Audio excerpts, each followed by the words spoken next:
Hello, good afternoon, and welcome to the fourth lecture in the 2023 to 24 Royal Armouries Winter Lecture Series. I'm Mark Bennett, I'm the Museum's Research Manager. Thank you for joining us today. The Royal Armouries is the UK's national collection of arms and armour, but before that, it was the UK's national stockpile of arms and armour, including 2 centuries more or less spent as part of the Board of Ordnance, which managed the manufacture and distribution of British service weapons from its base at the Tower of London.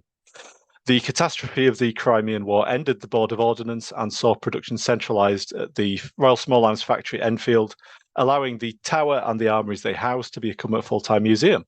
If you're interested in British service weapons as objects or in the archives of the Royal Small Arms Factory, which the museum now holds, go to our website, which is royalarmouries.org, to look at our online catalogue or to plan a visit in person.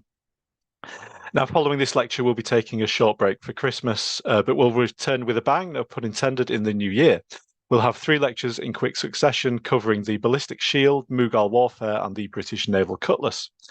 Later events cover topics such as the lethal magic trick and the Mauser C96, before the series concludes at the start of April with the Women of SOE's F section dealing with France. There'll also be our conference Weapons in Society 4, which will take place in Leeds in March. Thanks to everyone who's submitted a paper for that. It's been tricky to select a lineup, but we should be able to let people know one way or the other sooner rather than later. After today's talk, we'll be taking questions both from the Zoom Q&A function and the YouTube chat. Send them in as they occur to you, and I will put them to the speaker after the talk. There's no need to hold on to them. You won't disturb them in any way. I can't guarantee to get through all the questions, and I can't guarantee to cover the most popular ones, but we will cover as many as we can, so please do let us have them. You can also add captions if you're hard of hearing, or if Broad Yorkshire doesn't happen to be your first language. There is a CC button, perfect, someone's found it, at the bottom of the screen in both Zoom and YouTube. If you've got any technical issues, people in Zoom can either raise a hand, contact us through the chat, or leave and rejoin. People on YouTube, refreshing generally works. So with all those technical considerations out of the way, let me introduce you to today's speaker, Nick Jenzen-Jones. Nick is a technical intelligence specialist and director of Armament Research Services, aka ARES, who consults primarily on questions of small arms and light weapons, as well as editing the Journal of Contemporary Arms, Armax. However, he joins us today in his own capacity as a historian and lead of the Kabul Arsenal project, which looks into the history of arms manufacture in Afghanistan. To provide some insights from that research, without any further ado, over to you, Nick.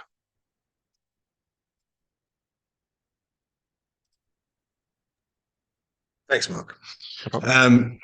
And thank you, first of all, for having me here today. I mean, I've been a participant and attendee of a great many of the previous lectures, so it's nice to take now the digital podium, as it were, or the digital lectern, as it were, and have a little bit of a chat about my own subject. Let me just share these slides quickly. There we go. Hopefully you can see that now. Yep, looks good. Great. So I want to tell a little bit of a story today about an unusual period in world history, one that's often overlooked, and one that I think brings together a great many of those tales of high adventure type elements. There's a lot of geopolitical intrigue, there's the context of the Great Game, and there's also really rapid modernization and state centralization in the late 19th century. So, rifles of the Iron Emir. We're going to be looking at the Kabul arsenal and its outputs. And I'll forgive any of the viewers if you have never heard of the Kabul arsenal or if you don't know much about it. It's certainly not one of the famous arsenals of history. But I'll argue today, and I hope you'll agree by the end of this presentation, that it does deserve a little more recognition than it's got so far. So let's set the scene. Afghanistan before Abdurrahman Khan, and we'll come back to him in a second, but this is the Emir of Afghanistan under whose reign most of our story takes place. And before him, Afghanistan was a much less cohesive nation. Afghans lived primarily in tribal groups. The Afghan state had very little control outside of the major cities. There was almost no access to the modern infrastructure that was enjoyed in Europe or even in British India, nor to the products of industrialization. The wealthy ruling class imported objects from Persia, from Iran, from British India and elsewhere, and from Europe via British India for the most part. But the populace, even the sort of barely extant middle class, had very little or no access to those products. And then in under 10 years, very rapidly, Afghanistan began to manufacture arms and other products that we'll look at that were nearly equal or equal to those of world powers, including European world powers. So it was a pretty dramatic shift in terms of the capabilities of the period. And it's interesting to understand the context in which that took place. So this wasn't the first period of modernization in Afghan history, of course. They've gone through various stops and starts over the long history of Afghanistan, but it was the most ambitious and it was the most successful up to this point. And it was exemplified by the Kabul workshops and the Kabul arsenal. This really saw Abdurrahman Khan bring together the disparate tribal holdings of Afghanistan and exercise both domestic and regional power whilst introducing this industrialization. So weapons production was a high point and a focus, but not exclusively. I quick look at gunpowder weapons in Afghanistan. Afghanistan lies between China, India, and the Islamic world. Anyone who's done even a passing look at firearms history will tell you that those are major players in the development of arms and gunpowder. So Afghans fought with gunpowder for centuries before the conflict with the British. Sometimes I talk here about the first Anglo-Afghan, and sometimes you hear that as sort of the showcase, if you like, the period at which Afghan arms come into the European consciousness, because they were able to outrange the British in some particular skirmishes and conflicts. And I'll talk about that in a second. But it's important to know that there's a centuries-long tradition of gunpowder weapons in the region and in Afghanistan. The Mongols likely brought the gunpowder to Afghanistan in the first place. The Timurids certainly made extensive use of it. They manufactured cannon in Herat, for example. And then by the 16th century, Babur and the Mughals began to use advanced gunpowder weapons for that period in Afghanistan. And in fact, there are records in 1519, a scholar writes of Babur's muskets that they were, quote, obviously a novelty to his Afghan adversaries. So it seems like there was probably the main period at which gunpowder weapons were adopted in Afghanistan was in the early to mid 1500s.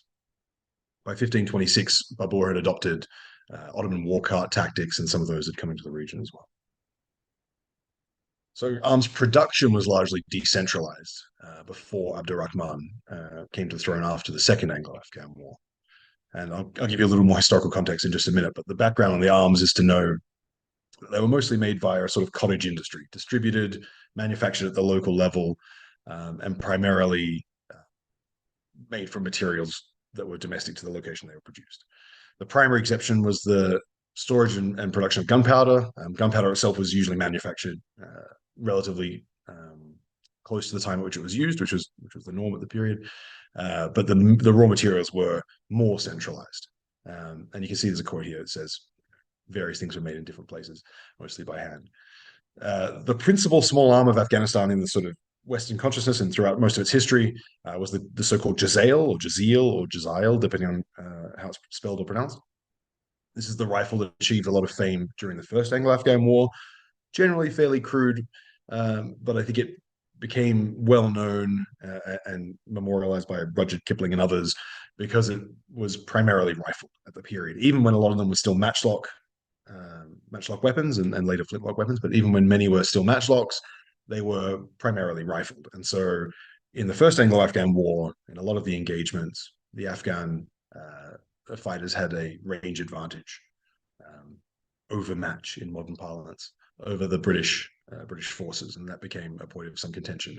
And the British forces, of course, were still largely using unrifled muskets, but also some rifles. The same also applies for cannon. They were manufactured in Afghanistan prior to Abdurrahman, but they were mostly of older or outdated design and fairly crudely manufactured. So Sher Ali Khan is Abdurrahman Khan's immediate predecessor. He had a sort of a stillborn attempt at modernization, if you will. He deemed that local production was insufficient. In the wake of the First Anglo-Afghan War, he saw the need for modernization. He saw that the slight advantage Afghanistan had in small arms and its near parity in cannon was rapidly eroded. He had a focus on cannon. He thought field guns were the most important thing to produce to repel foreign invasion and to exercise local power, but also small arms, cartridges, and powder. He sent one of his gunsmiths to India to learn how to manufacture the iron breech-loading guns rather than the brass and bronze cannon that were previously being made and mortars that were previously being made. And whilst he was initially successful, his efforts collapsed under the military losses of the Second Anglo-Afghan War. So this picture here is, in fact, taken just outside Kabul and at the Shirpur cantonment outside Kabul, and it shows all of these captured guns from Sher Ali's forces captured by the British in the Second Anglo-Afghan War. So the majority of Afghan weapons or Afghan artillery pieces, guns, were captured during the war. And then the Bala Hissar arsenal, that was the crown jewel in Sher Ali's modernization program. This is on a hill fort in Kabul. It produced a range of small arms of middling quality. In fact, there's a couple of quotes here from the period. One says of the 1853 rifle musket, the grooving was so imperfect that the barrel quickly got leaded, i.e. the grooves were filled with lead stripped from the bullet as it was driven out by the propellant charge. And of the Snyder, it says the breech action of the Snyder would not act, the extractor often failing to throw out the cartridge after firing. So the contemporary opinions, these are British opinions, of the guns in Sher Ali's time were not particularly favorable, although we'll see that change under the next ruler. What's more, the Bala Hissar was captured. The weapons and material in there were exploited or destroyed in a large part. Some of them were reissued to friendly Afghan forces, which I'll come to in a second. But then the Bala Hissar was destroyed in a large explosion, which really put a pin in Sher Ali's modernization program. So that's the historical background. We turn now to Emir Abdurrahman Khan. This is the chap under whose reign our story really unfolds. After the Second Anglo-Afghan War, he became the Emir of Afghanistan with British support. He was essentially installed by the British, but as we'll see, he came to have some more independence. And whilst he was largely loyal to that alliance and served the British purpose during the Great Game of acting as a buffer state between a Russian-controlled territory and British India, he did have designs on Afghanistan as an independent state, as a peer state, and you'll see he was quite offended when he wasn't accorded the courtesies of European heads of state, for example. And he understood that modernization of his arms industry, reformation of his army, other industrialization programs were all going to be key, both to consolidating his own power in Afghanistan and to exercising more regional and international power. So he existed in this time of great game politics, state consolidation, consolidation even, and modernization. And he developed the Kabul arsenal as a tool to affect his will in those areas in particular. He was known as the Iron Emir, known for his brutality and efficiency in consolidating the Afghan state. So as we'll see, he was quite successful in putting down rebellions, in exercising greater state power, in state building in the modern parlance. He was brutal throughout the process of doing that. He executed thousands of people. He was known for blowing people from the gun, for example. He put down rebellions mercilessly. And all of this was supported by the products of the Kabul arsenal.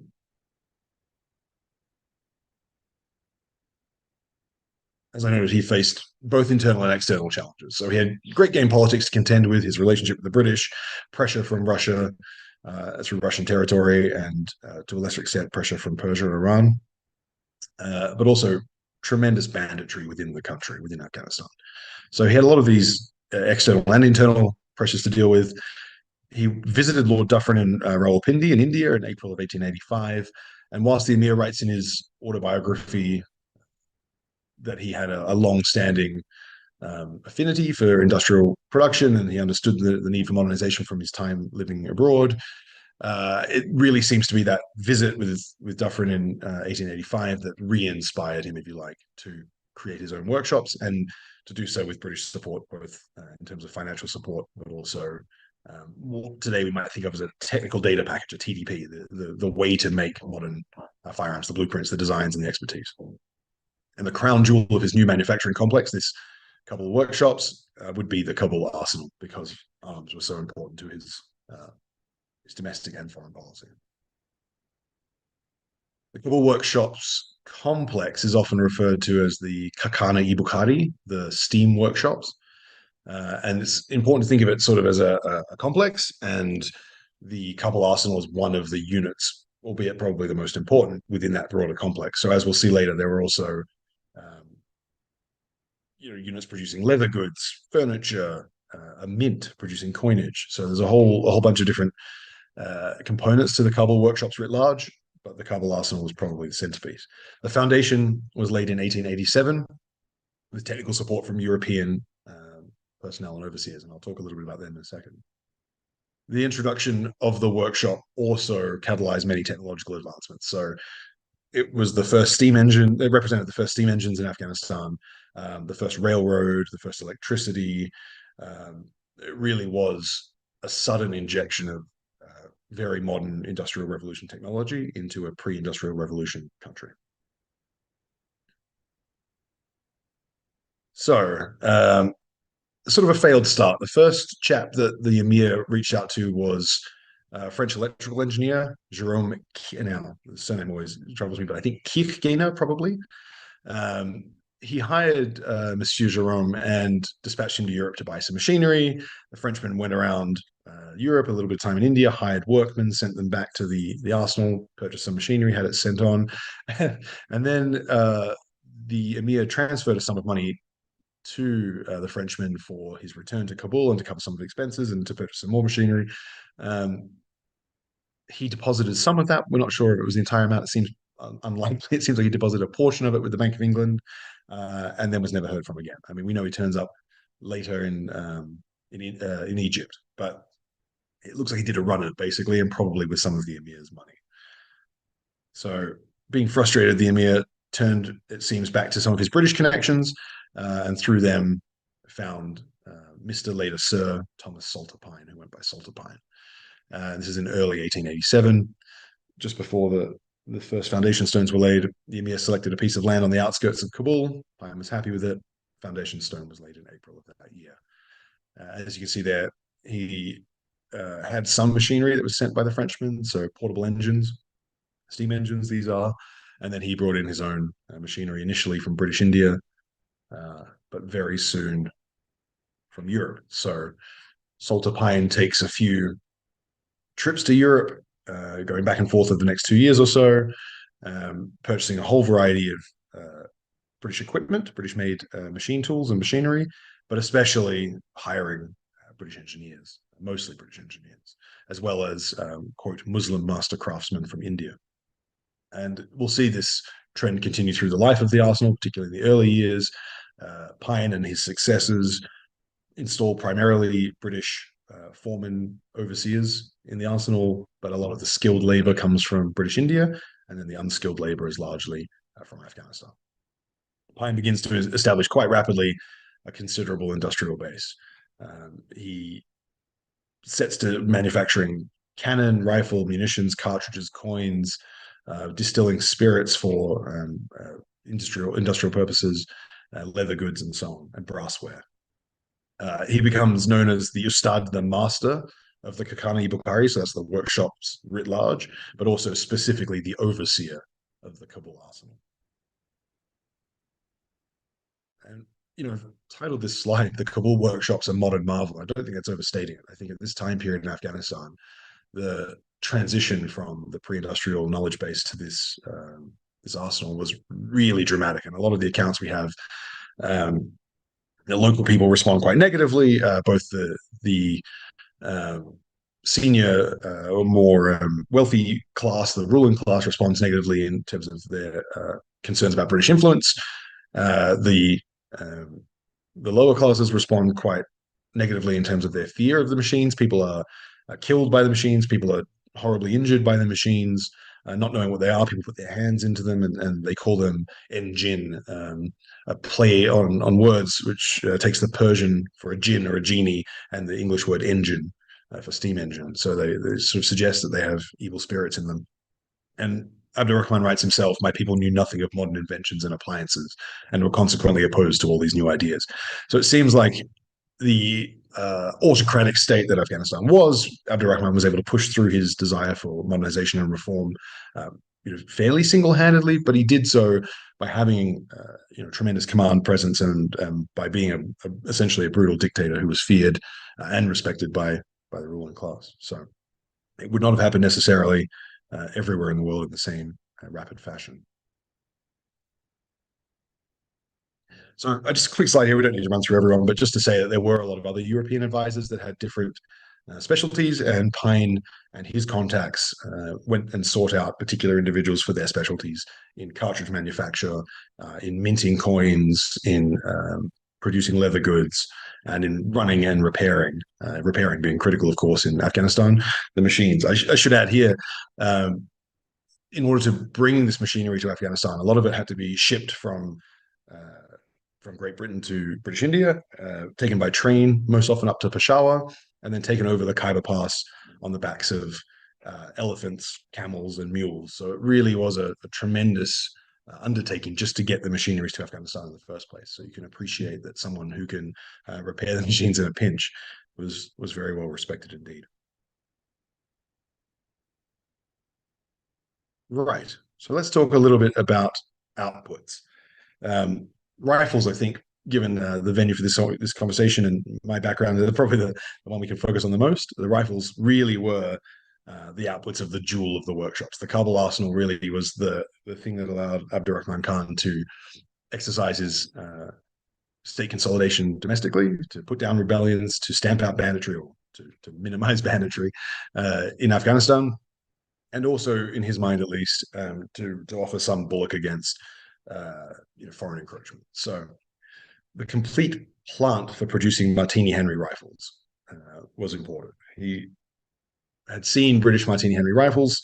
He had had some crude copies handmade in Kabul before that, and having exchanged some pleasantries and gifts with Dufferin, and he actually gifted him some handmade Kabul Martini Henry rifles. Unfortunately, we don't know where those are today. If anyone does know where they might have ended up, we'd love to know. Abdurrahman was set on producing these modern weapons himself. So this is a modern breech-loading, single-shot cartridge firing rifle. And the entire plant to produce that was purchased. It was a somewhat shaky start, as you might expect, with a brand new product in a country that had heretofore not seen much industrialization. But soon the quality seems to have stabilized, and the reports were actually quite positive. Pardon me. Even European observers, that is, in Afghanistan, said these were perfectly serviceable rifles. Some even said they're on par with, or as good as, any produced in British India. There were 7 major patterns, so 7 types. We've called Type 1, Type 2, and so on, of the Martini type rifles produced at the arsenal over approximately 30 years. The first batch you'll see are Martini Henrys, so that is chambered for the 5.77 450 cartridge.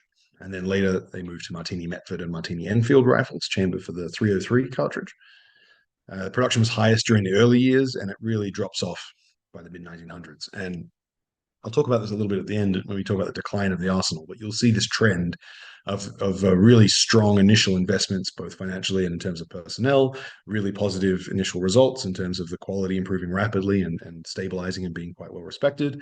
And then after Abdur Rahman's death and his successors rather taking over the arsenal, things tend to drop off quite quickly. So estimating production numbers is really challenging. My fellow researchers at the Kabul Arsenal Research Project and I have done a lot of looking at primary source material, at secondary source material, of course, and also at the firearms themselves. The best methodology we've found thus far with the available material is to work from the guns. There are a lot of production estimates from the time period from Rahman himself, from Pine's claims in newspapers that seem to be inflated, and both of them have every reason to inflate those claims, of course. Abdur Rahman would like to be seen as a great world power and would like to ward off the potential for invasion, perhaps. And Pine, of course, would like to be seen as a successful overseer of the Kabul arsenal. So we believe those numbers are largely inflated. There's some British Indian military intelligence reports that are a bit closer, but they seem to be largely going off public reporting. There isn't a lot of, they don't expand on their sources in the reporting, so it's hard to know where they get the numbers. But based on the guns and sort of a broad assessment of what we've seen to date, we're estimating about 33,000 rifles were produced in total over the life of the arsenal, over these different 7 types, which I'll talk about. In terms of differentiating the types, there are a few different ways. There are really 4 key elements that we look at. So the first 2 elements are the format and the crest. The format, really the rifles fall into either a carbine, short rifle, or infantry rifle format. You see here the types 2, 4, and 6 are carbines, types 3 and 7 are short rifles, types 1 and 5 are infantry rifles, using the period nomenclature for that format. I mean, today we'd consider these all to be rifles, of course. Uh, the crests changed. They initially marked with a variant of this mosque crest here. You see at the top right. That changed over time in subtle ways, the flags and so on. And then the starburst crest initially with crossed cannon at the bottom, and later that changed as well. So the first four types have the mosque, and then the last three have the starburst. The other two methods of distinguishing between the types are in the nose cap and the front sight. Our very talented graphic designer Justin Baird has made this wonderful graphic so you can quickly see the different types of nose caps and sights that we're talking about. But as you can see here, there are three variations on a sort of tapered nose cap, a Rigby type nose cap, and a flat nose cap. Again, a couple of variations there, and different kinds of posts and barleycorns and blah, blah, blah. Different sights. So I don't need to bore you with the technical details. Suffice it to say, there are these 4 points of comparison you can take when looking at any Kabul made rifle. And it should tell you whether it fits one of these 7 types. We haven't found any yet that don't fit these 7 types, and we've been looking for quite some time now. So there are fake Kabul arsenal rifles out there that have been made mostly in the last 20 years, and particularly in the last sort of 15 years, after Western servicemen in particular started bringing back Kabul-made rifles from Afghanistan as trophies or souvenirs. And so in response to that demand, there have been some fakes made. They're mostly remarked British Martini rifles or completely craft-produced rifles that are made from scratch. They don't generally conform very closely to one of these types. So they're not too difficult to tell apart generally. So the Type 1 rifle, this is patterned after the British Martini Henry Rifle Mark II. These were marked with dates in the Islamic calendar, the solar Hijri calendar, and later the lunar calendar. So you'll see them marked, I'm sorry, with the Hijri calendar, later with the solar Hijri calendar. You'll see them marked with dates that range from about 1894, or production ranging from about middle of 1894 through to about early to mid 1900. And we think about 14,100 rifles of this type were made. So 900 of those were later refurbished, and we'll come to that in a second. But these are fairly commonplace in the secondary market. These are the ones you're more likely to see on auction website or in someone's collection.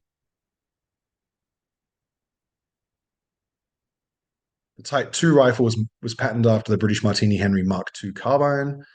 It was carbine format, obviously, shorter and handier, chambered for the 5.77-450 cartridge still, and made from about mid-June 1897 through to early April 1901. And this is because the Islamic calendar doesn't match up exactly with the Gregorian calendar.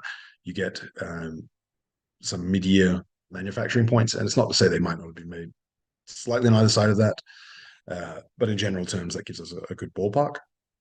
We think about 4,400 of these were made.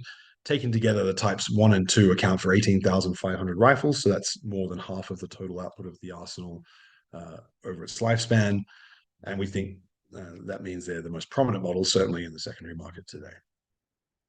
Now, I should also point out these are sort of produced as a pair. So the Type 1 and 2 were produced around the same time, and therefore in the same fashion as the British military and other world's armed forces of the time period.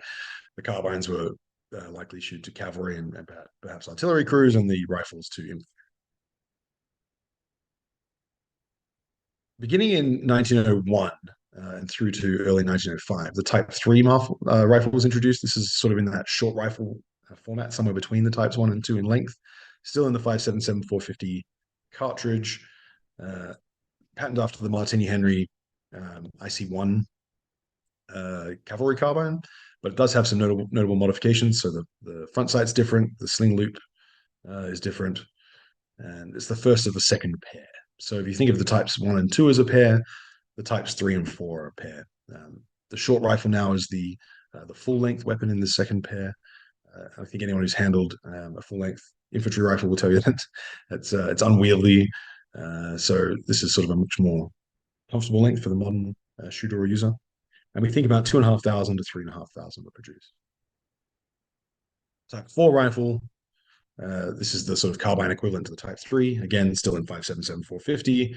but it was produced for a longer period of time. So it was produced from May 1900 through early January 1909, and we think about 5,000 or more of these were produced in the Type 3.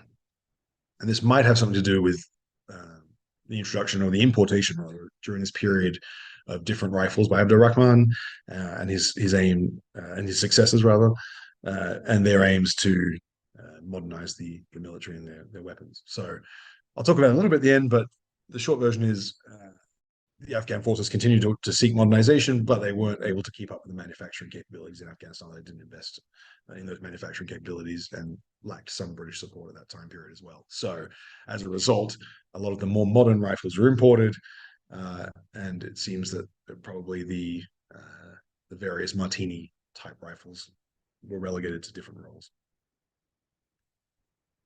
Type 5 rifle is an interesting one. This is a refurbished Type 1. So we believe around 900 Type 1 rifles were taken out of storage and refurbished, probably in the mid to late 1910s. It's a bit of an enigma. We're not really sure exactly why this refurbishment was undertaken. Our working hypothesis is this sort of it was maybe a gap filler to keep workers from idling. I mean, to make sure that the facility was still producing. I think it was seen by this point in the arsenal's history, the arsenal was perhaps seen as more of a prestige project for Afghanistan than a useful military manufactory. So this could be as simple as a way to keep the workers busy when fuel shortages hit, which they often did towards the latter period of the arsenal's history, for example, or for perhaps ceremonial use or guard use. It's hard to say. The examples we see aren't perhaps as fine as some of the other rifles that are made there. So it does feel to me, my gut feeling is these are probably used to be doing something. All of the examples are undated, not marked with a date.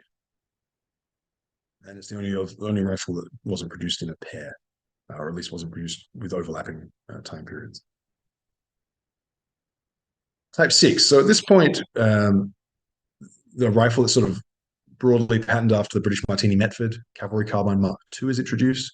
This is the first rifle produced at the arsenal, at least in any quantity that we can tell, that was chambered for a cartridge other than 5.77 450. So this moves towards a new 303 cartridge, so a smaller caliber, smaller bore, and also a shift towards eventually we'll see using smokeless powder. That's something that the arsenal struggles with. Another technological development they struggle to keep pace with. There's no indication that the arsenal made 303 caliber cartridges at all. So it looks like the introduction of these later 303 rifles coincides with the need to import cartridges. And as we'll see, that gets disrupted by the Third Anglo-Afghan War. There are two variants of the Type 6 known. We know it seems to be from the available serial numbers that it was produced in two tranches between 1909 and 1915, and then again from 21 to 23. About 3,000 were made. And like I say, there are two variants, the Type 6A rather, and the Type 6B, we've called them. The Type 6A with the sling loops on the bottom of the weapon, the Type 6B with sling loops on the side of the weapon. And they seem to be, there are certainly enough of each type that it seems to be that there were two distinct variations, although we're not clear whether they correlate with particular production time periods at this point. I will say that we had much higher production numbers with the Types 6 and 7 a couple of years ago when we did some of our initial research. So if any of you have followed along and read some of our first papers on the subject, you'll see much higher estimate numbers, both for the total production and particularly for the Type 6 and 7. The more we look at the extant rifles and maybe give a little less credence to the secondary sources, the more we believe that actually quite a small number of these rifles were made. So about 3,000 of the Type 6, we think, and about 3,000 of the Type 7. The Type 7 sort of patterned, again, loosely off the British Martini Enfield Mark I, but again with differences. Sort of considered as a pair with the Type 6 just because they were produced at similar time periods, but this one did start later. And I think we have an interesting serial number range here to point out too. So we have from 1330 to 1300 SH, and again, the calendar shifts here from the AH to the SH. But we do have one example that dates later to 1302 in the solar Hijri calendar. So we're not sure that's indicated that production continued all the way to that point. It certainly could be, but the numbering suggests that in any case, even if it did, the production outputs were almost negligible, really, really low. And this is consistent with what we hear about the arsenal during this period in the 1920s in general, that it was in sharp decline. The outputs were greatly reduced. The last two rifles were not particularly successful, the Type 6 and Type 7. They really represent the downturn in Kabul arsenal production under Abdurrahman's successors. And they, whilst they're still relatively nice rifles to handle, they're not perhaps as prolific or as useful for the Afghan leaders' aims as the earlier rifles were, both in terms of quantity and their relevance in the modern era.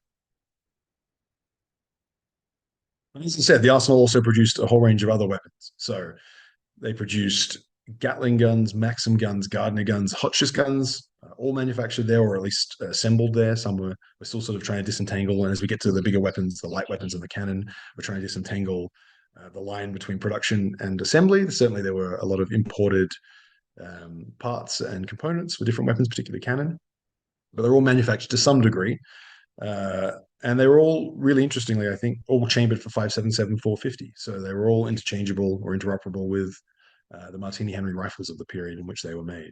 It looks like there were relatively small numbers of all of these weapons. You can see a few in that photo there, but it's a really interesting early look at standardization on a cartridge. There are actually plenty of European armies that did a worse job of standardization on one cartridge during this time period. So I think that's a fascinating piece of history.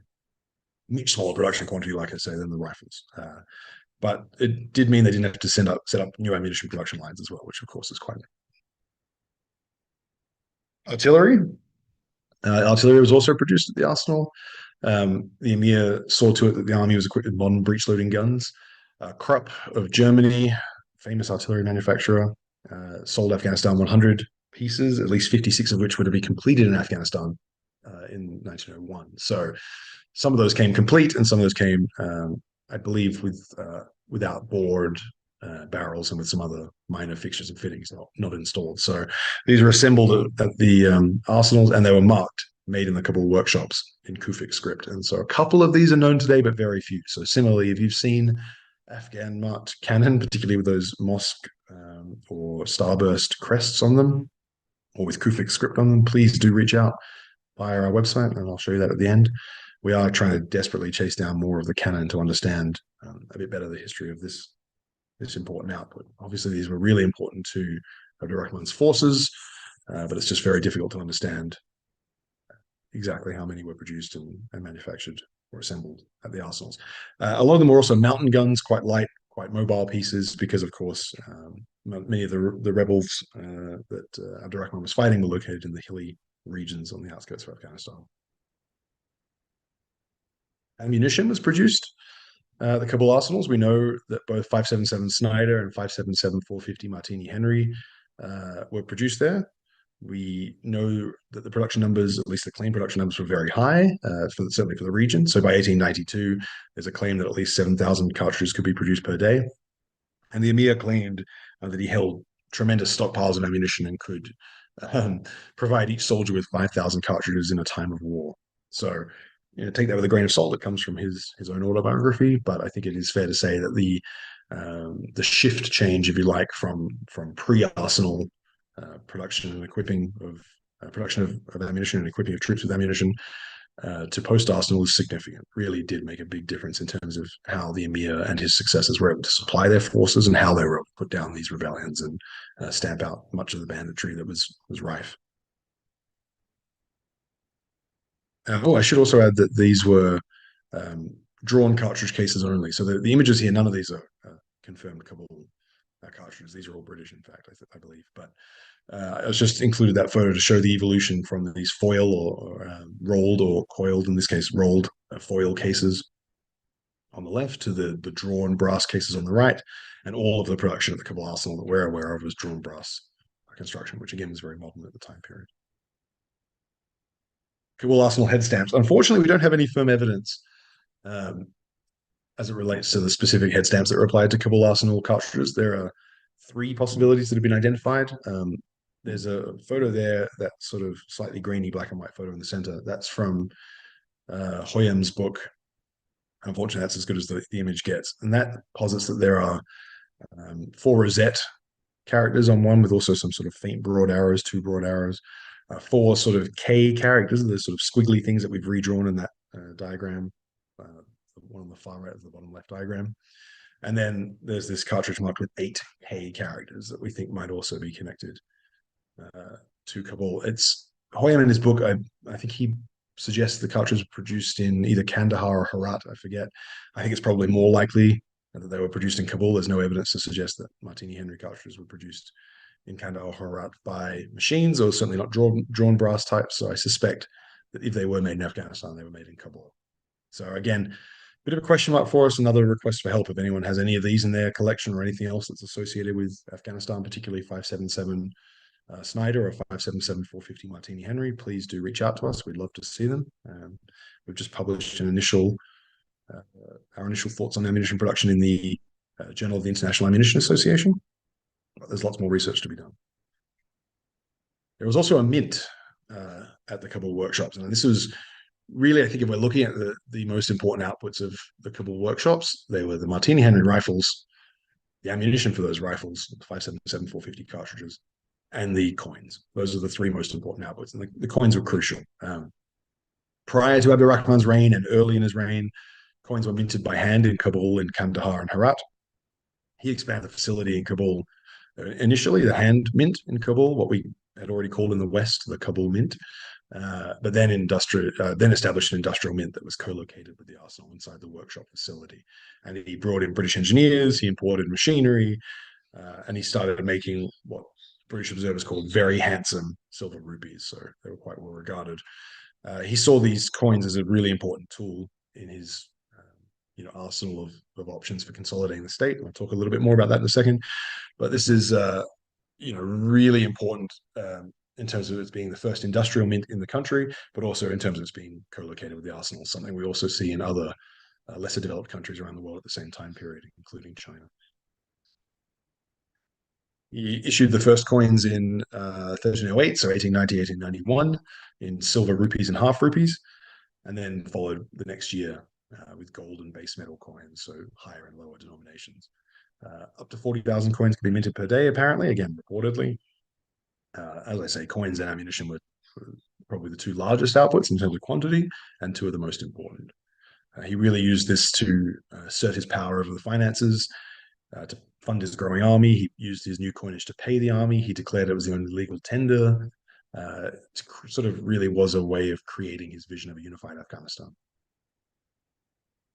So, as I say, the coins and cartridges represent two forms of power. So the soft power and the hard power, if you like, on the nice sort of formulation of power. And they had some similarities in production techniques and skill sets. So they were really quite beneficial for him to co-locate them in terms of how they were operating inside the workshops, the mint and the arsenal, in tandem. And it's sort of representative, I think, of how they were mutually reinforcing. The soft power was used to, I mean, Abdurrahman used payments to rebel leaders as a way to either diffuse or encourage defections. He literally just bought off some of the rebellions, and those that he couldn't buy off, he stamped out ruthlessly. So he had a strong carrot and stick, or plata o plomo kind of approach, where he offered silver or lead to a lot of these people, and not perhaps in quite such dramatic terms, but he really did use a soft and hard power in either hand.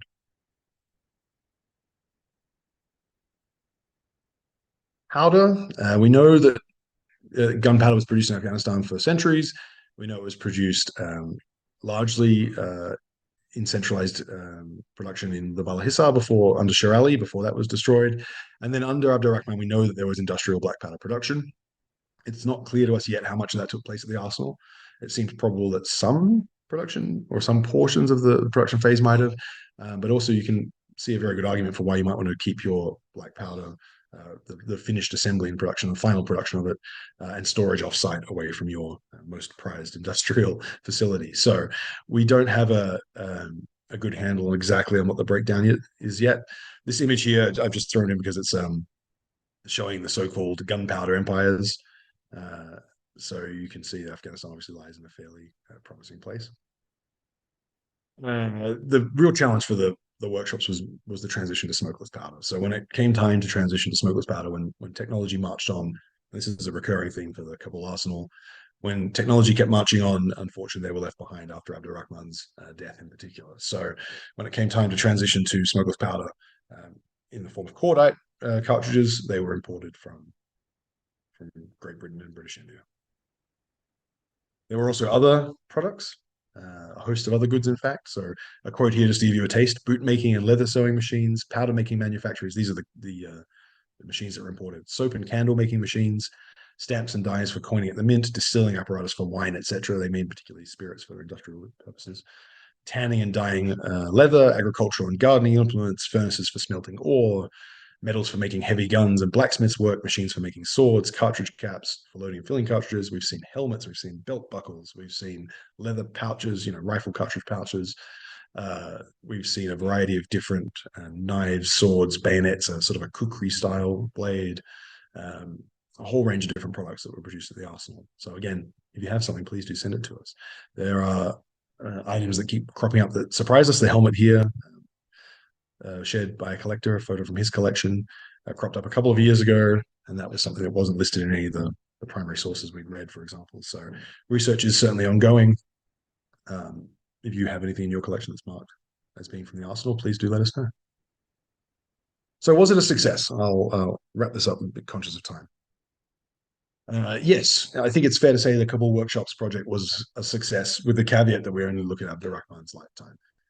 He was able to put down rebellions. He was able to industrialize the country in a really significant way quite rapidly. He was able to consolidate power, and he was able to stamp out a lot of the banditry, at least around Kabul, that had plagued travelers, although not all of it, and even some of the Kabul armory, Kabul arsenal and workshops workers were killed by bandits at different times.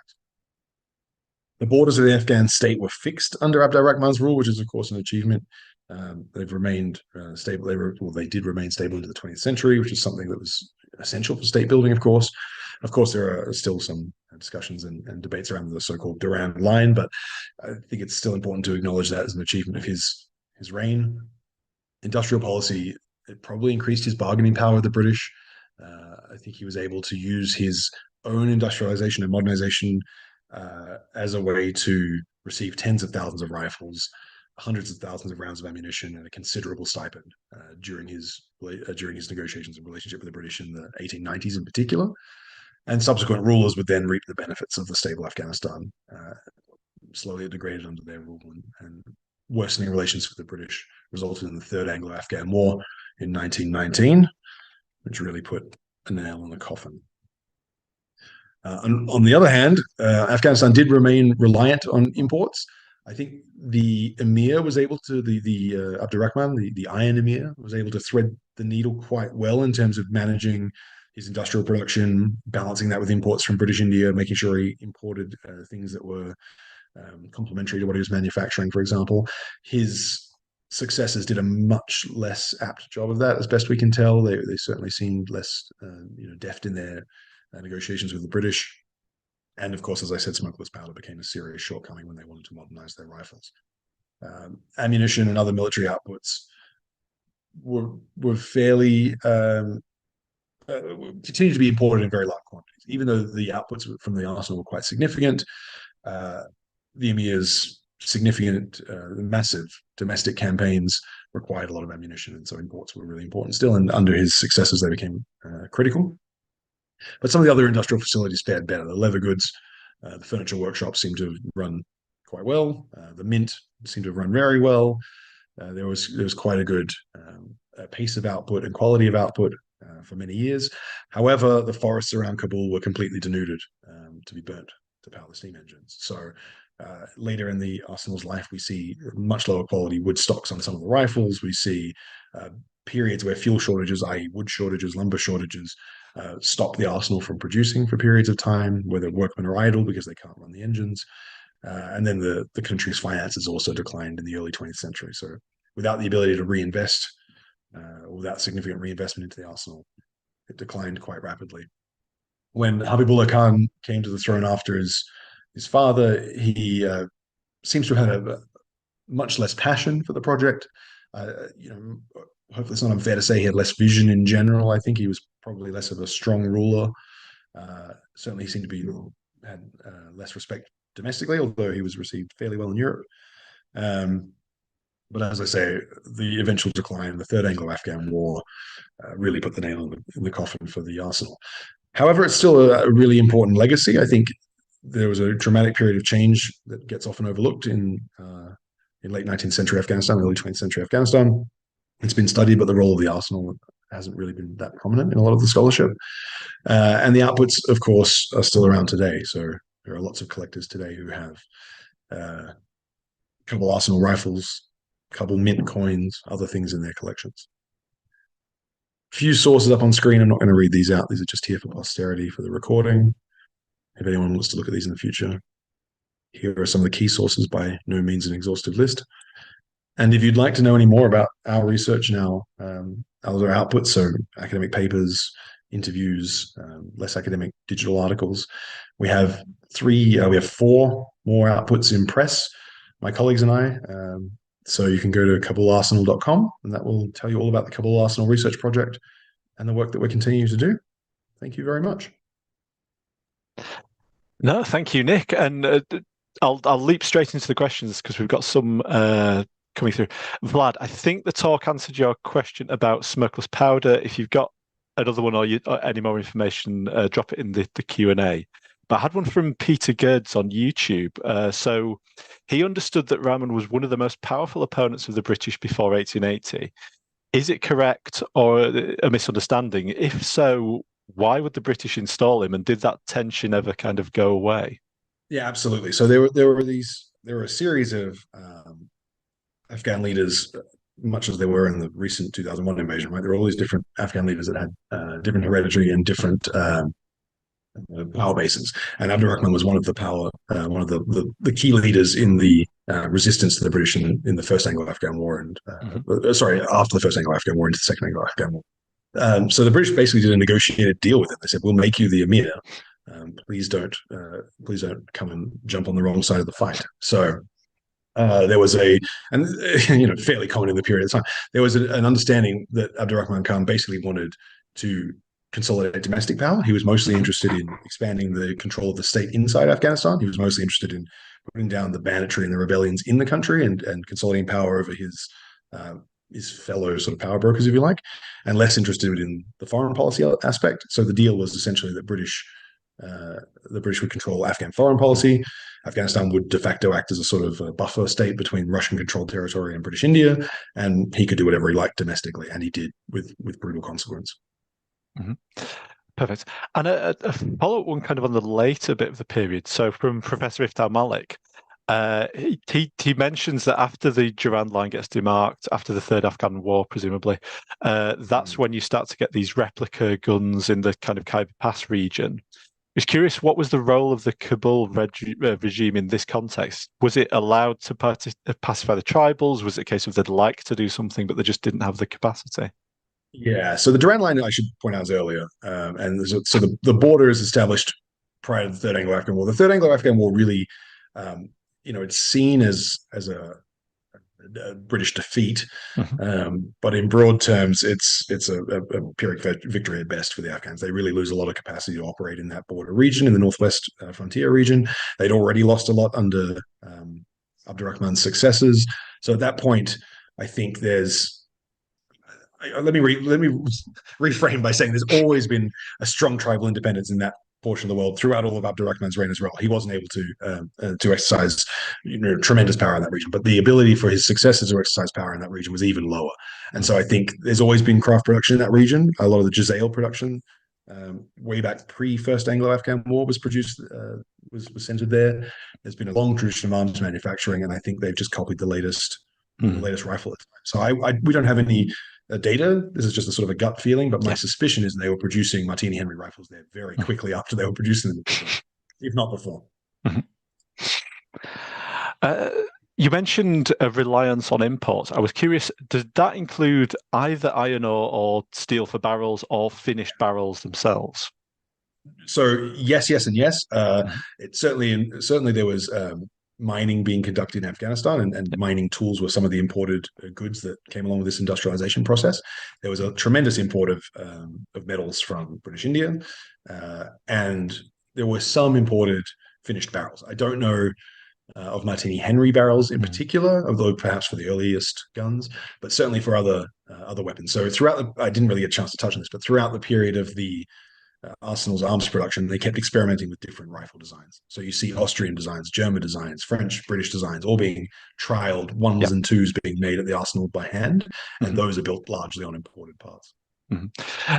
The reason I ask is because I'm a American Civil War aficionado, and they have phenomenal trouble making barrels. It's an interesting reminder that actually you look at Afghanistan in isolation, you think, oh, well, this is very backward, but actually the European states having similar problems themselves. Right. To my mind, the capability to make barrels very quickly and to assemble finished rifles that European observers called good quality rifles within a space of a couple of years is an astonishing achievement. Yes. And I don't think Yes, I can definitely. overstate how impressive that is in the context of what was happening in regional powers at that time. Yeah. Yes. And European powers, as you say. Well, the only way the North, the Union, the industrialized one manages it is they send an industrialist over to spy on British workmen and bribe them in the pub and try and find out the secret of how you make a good barrel. So it's. I guess I should say, yeah. I mean, I should say that with the asterisk that throughout the period of the period during which the Arsenal enjoyed its most success, it's consistently run by British engineers. Yes. And when they start to depart, as the state has trouble and they don't get paid, and all these other sort of issues come to fore, many of them start to depart, particularly those with long institutional knowledge start to depart, and the arsenal does decline. So there's no arguing the British, and I should also say British Indian, so Indian nationals that work there as skilled laborers, when they start to depart, it does have a tremendous negative effect on the arsenal. Yes, perfect. I have two questions from Zoom just to finish us off. They tie it up nicely. So a question from Patrick Phillips: are there any remnants of the arsenal remaining? Do we know its location? What's on the site? Yes, I'm sorry. I did have a slide about that, and I cut it for time. I had another 20 slides. So yes, hi Patrick. Good to hear you're here. Yes, so we do know where it is. We know where it is. It's at the base of the Khoi Ismail, which is the so-called TV hill in Kabul, which has all the antennas and aerials on top of it. At the base of the hill there, it's next to now a very large event center where, well, I say now, when my colleagues could travel to Afghanistan a few years ago, it was next to a large event center where weddings are held. Who knows what that's for now? I've been trying to get to Afghanistan, and obviously it's a little more difficult now than it might once have been, and I feel like I missed the boat, which is a little frustrating. But we do know the location. We have photos of the outside. We have a few photos of the inside. We did get one of my colleagues, Miles Vining, got inside and took some photos. So we do know where it is. We do know what it looks like. We are, for the book that I'm preparing with my colleague Vern Easley, we are consulting an architect to talk about the construction and the design. We've got a little bit of insight into the industrial process based on the remnants of the drive system and so on inside. So yeah, there's a lot to go through there. And at the same time, I might just throw out there that they also built some beautiful bridges and some lovely rotunda and some other nice structures around that area. So it was really part of a miniature Afghan Renaissance. Yes. And the objects at the heart of the talks, so the rifles, how did they get out of Afghanistan to Western collectors? Yeah, so in the main, through servicemen and contractors and other people stationed in Afghanistan after 2001. So the vast majority that are in private collections are actually in the US. There are a reasonable number in the UK and elsewhere in Europe, and they've mostly come home with service members and civilians who were stationed in Kabul or elsewhere.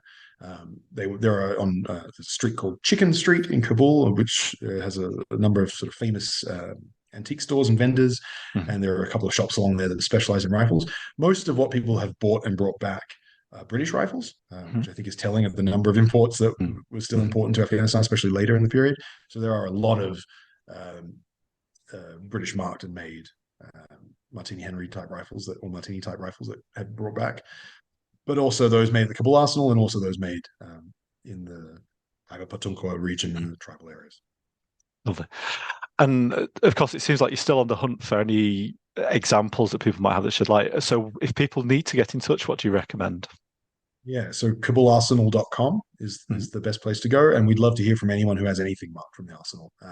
You'll see those markings up on our website as well, so you can quickly reference them. But if you've got a bayonet, a sword, a helmet, a cannon, a rifle, whatever it might be, please do get in touch. Yeah, so if you've got a cannon lying around anywhere that you haven't quite checked the markings on, you know what to do now. But no, thank you, Nick, for today's talk. It's been absolutely fascinating. It's a real slice of 19th century history that just I don't think many people are aware of. It's very so. Thank you for that. Thank you also to Claire for behind the scenes managing the feed to YouTube, especially today. I'll get off without any further ado because I know you've got other urgent engagements. But most of all, thank you to the audience for attending, for your questions, for your comments, for your engagement. I hope you found it interesting. As mentioned, we will be back after Christmas, strangely enough, with a colleague of Nick's. Patrick Senf is an researcher at Ares. On January the 10th, he is going to be explaining to us the checkered history of shields intended to protect against firearms. So for details of that, check our website, which is royalarmouries.org. Follow us on social media of your choice, or follow us on Eventbrite, and you'll get direct notification of these events. But in the meantime, thank you again for joining us. Have a very Merry Christmas, or indeed any other seasonal holiday you may be celebrating or planning to celebrate. And I look forward to seeing you in the new year. Thank you very much.